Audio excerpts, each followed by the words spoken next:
नमस्कार, मैं दानिश अंसार और आप देख रहे हैं पीआरबी। अजान नमाज, अजान की आ रही आवाज से सड़क पे लोग नमाज पढ़ ले 5 मिनट, इससे तो सरकार को आपत्ति होती रहती है। और उससे पहले क्या कुछ बिल आया था नेम प्लेट को लेकर के, मुसलमानों के खिलाफ बीजेपी का क्या कुछ रवैया रहा, और 2014 के बाद किस तरीके से देश में आपसी जो भेदभाव है वो बढ़ा है, वो तमाम तस्वीरें आपने वो देखी है।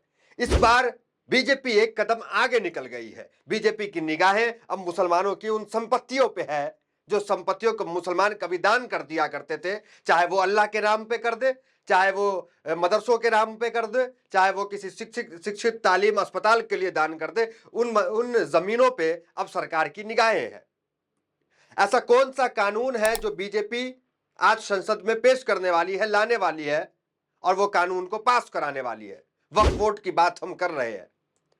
इंडिया का वक्फ बोर्ड, कहा जाता है कि दुनिया में सबसे ज्यादा वक्फ की कोई जमीन है तो वो भारत में है। मुसलमानों ने सबसे ज्यादा दान पात्र कहीं कुछ किया है तो वो भारत में किया है।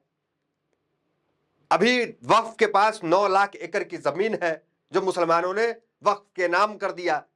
वक्फ की जमीन क्या होती है आपको पता है?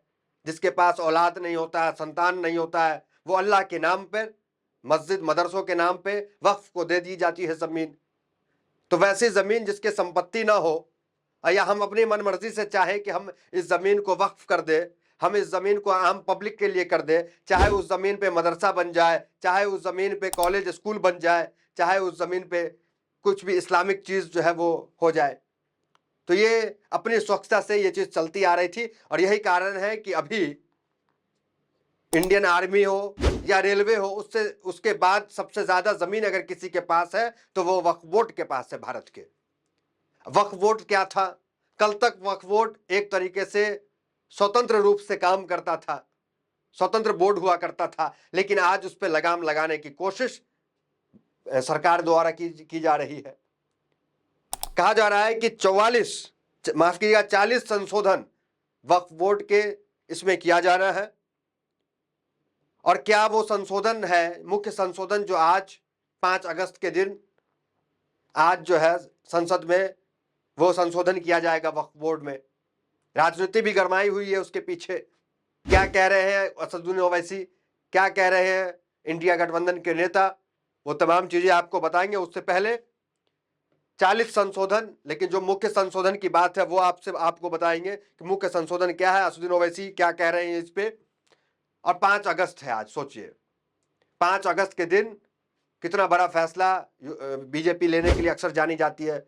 भूमि पूजन 5 अगस्त, 370 कश्मीर से हटाना 5 अगस्त, और अभी वक्फ बोर्ड पे लगाम लगाना, वक्फ बोर्ड की आज़ादी को ख़त्म करना, वो भी 5 अगस्त। तो ये 5 अगस्त के लिए बीजेपी पहले से मशहूर है। अब आते हैं उस बयान पे जो all India Muslim personal law board वो जारी किया है। उस बयान को एक बार आप देखिए एबीपी न्यूज के। All India Muslim personal board ने कहा है कि वक्फ एक्ट में कोई भी बदलाव कबूल नहीं है। All India Muslim personal law board यह स्पष्ट करना आवश्यक समझता है कि वक्फ एक्ट 2013 में कोई भी ऐसा बदलाव जिससे वक्फ संपत्तियों की हैसियत और प्रकृति बदल जाए या उन्हें हड़पने सरकार या किसी व्यक्ति के लिए आसान हो जाए, हरगिज कबूल नहीं होगी। इसी तरह वक्फ बोर्ड के अधिकारों को कम या सीमित करने को भी कतई बर्दाश्त नहीं किया जाएगा। तो all India Muslim personal law board है वो पूरी तरीके से इस चीज को एक्सेप्ट करने को तैयार नहीं है कि कोई भी ऐसा बदलाव जिससे वक्फ की संपत्तियों पे खतरा मंडराए, वक्त की संपत्तियों को सरकार जो है गलत तरीके से अपने पास कर ले या कोई व्यक्ति अपने पास कर ले। देखिए असदुद्दीन ओवैसी एआईएम चीफ वो क्या कह रहे हैं, उनका बयान देखिए आप।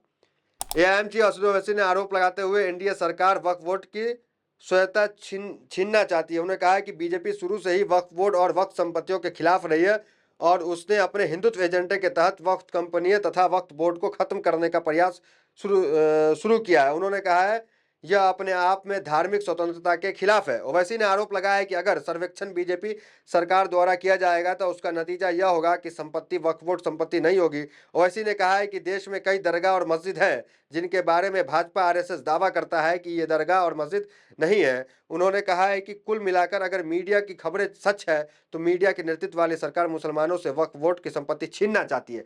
ओवैसी असदुद्दीन ओवैसी ने साफ कहा कि सरकार जो है वो मुसलमानों की संपत्ति जो है, जो संपत्ति वक्फ मुसलमान करते हैं या आने वाले समय में करने वाले हैं, वो संपत्ति बीजेपी की सरकार, प्रधानमंत्री मोदी छीनना चाह रहे हैं। ये आरोप जो है असदुद्दीन ओवैसी लगा रहे हैं। उनका ये कहना है कि जिस तरीके से पहले क्या होता था कि एक व्यक्ति संपत्ति वक्फ कर दे और वो संपत्ति सीधा वक्फ बोर्ड के पास चला जाता था, लेकिन अब उस संपत्ति की जांच होगी। अब उस संपत्ति पे क्या होगा कि उस संपत्ति को लेकर के सर्वे होगा। और आजकल देश में क्या चल रहा है, भारत में कोई सर्वे के लिए जाएगा, कोई भी विरोधी खड़ा हो जाएगा कि इस मजार के नीचे कुछ पाया जाता है।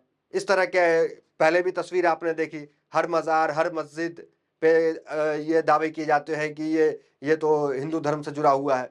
तो इस तरह की चीज़ तो पहले भी चलता आ रहा था।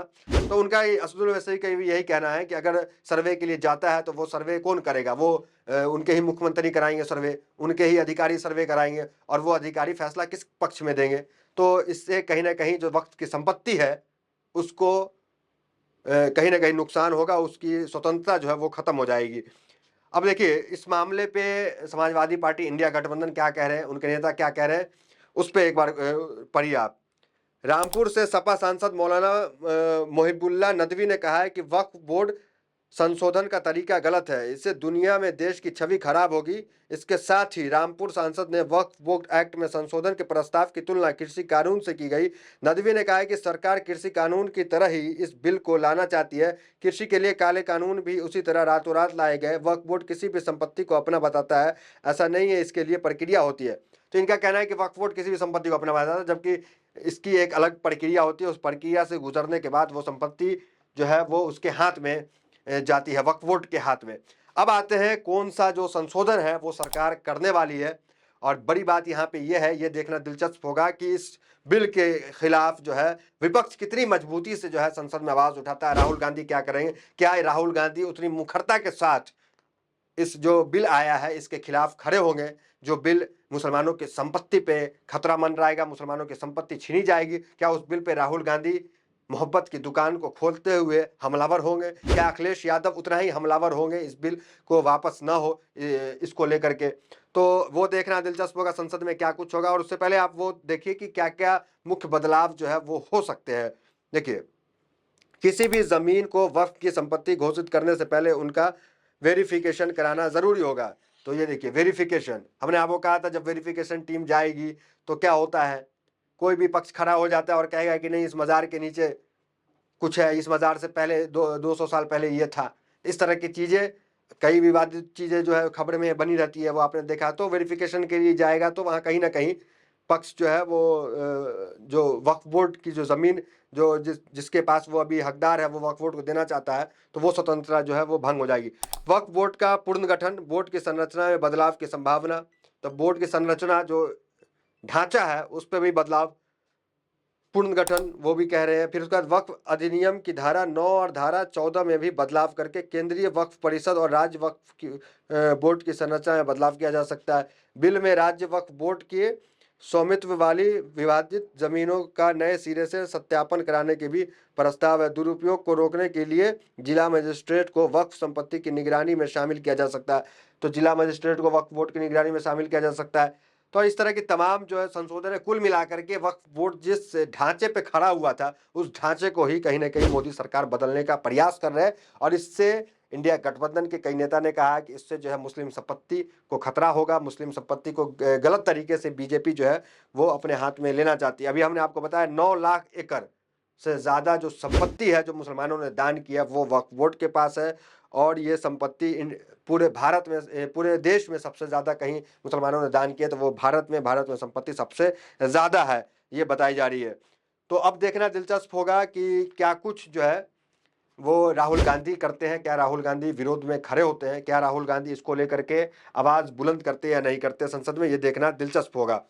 तो ये तमाम खबरें थी, सांसद ने क्या कहा इंडिया गठबंधन के वो भी हमने आपको पढ़ाया, और एआईएम चीफ असदुद्दीन ओवैसी ने कहा वो भी आपको बताया, और कौन कौन बिल जो है वो बदलाव की संभावना है वो भी हमने आपको बताया। इस खबर में आपकी क्या प्रतिक्रिया है, आपकी क्या राय है, कमेंट बॉक्स में जरूर बताएं। तो फिलहाल इस खबर में इतना ही, मिलता है वीडियो से मेरे साथ। बहुत बहुत धन्यवाद।